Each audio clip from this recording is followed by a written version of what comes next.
Febreze baharu dengan 2 kali wangian. Untuk wangian yang memikat setiap hari dan setiap malam. Nikmatilah wangian Febreze yang menakjubkan. Bau hapa, kena cuci semula. Membazir masa dan duit saya. Makcik, cuba yang itu. Tidak perlu cuci semula. Guna Downy Segar.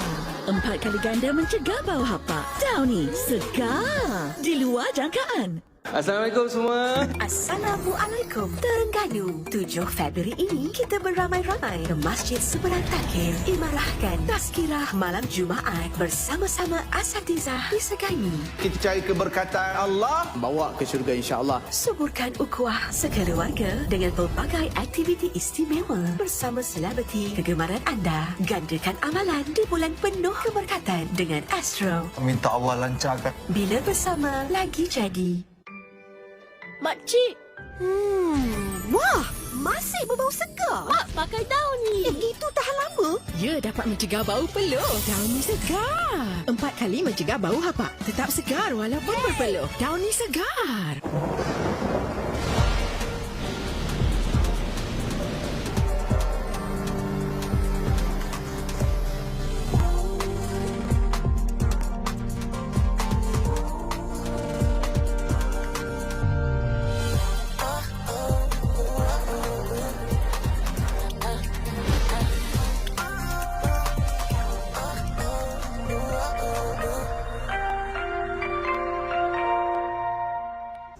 Yang ni sesuai, tapi lama tak pakai.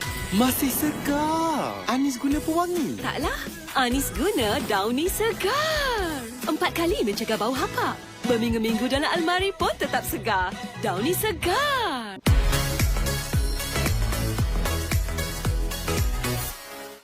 Febreze baharu dengan 2 kali wangian. Untuk wangian yang memikat setiap hari dan setiap malam. Nikmatilah wangian Febreze yang menakjubkan. Yang ni sesuai, tapi lama tak pakai. Masih segar. Anis gula pewangi. Taklah, Anis guna Downy Segar. 4 kali mencegah bau hapak. Berminggu-minggu dalam almari pun tetap segar. Downy Segar. Bukan sahaja untuk pilih air, wangian Ambi Pure baharu sempurna untuk ruang tamu anda. Bilik tidur anda di mana sahaja. Segarkan rumah anda dengan Ambi Pure baharu. Wangian sempurna untuk semua ruang.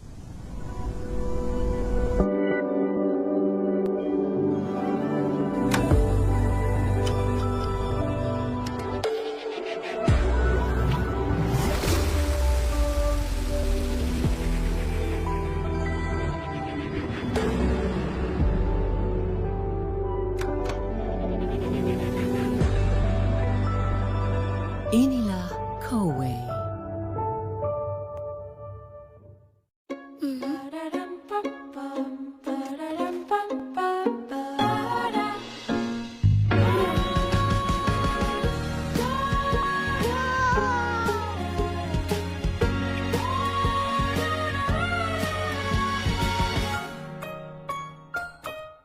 Bau hapa, kena cuci semula.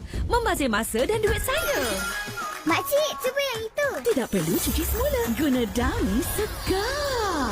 4 kali ganda mencegah bau hapak. Downy Segar. Di luar jangkaan. Assalamualaikum semua. Assalamualaikum. Terengganu, 7 Februari ini kita beramai-ramai ke Masjid Seberang Takir, imarahkan tazkirah malam Jumaat bersama-sama asatizah di Segani. Kita cari keberkatan Allah, bawa ke syurga insya-Allah. Suburkan ukhuwah sekeluarga dengan pelbagai aktiviti istimewa bersama selebriti kegemaran anda. Gandakan amalan di bulan penuh keberkatan dengan Astro. Minta Allah lancarkan. Bila bersama, lagi jadi.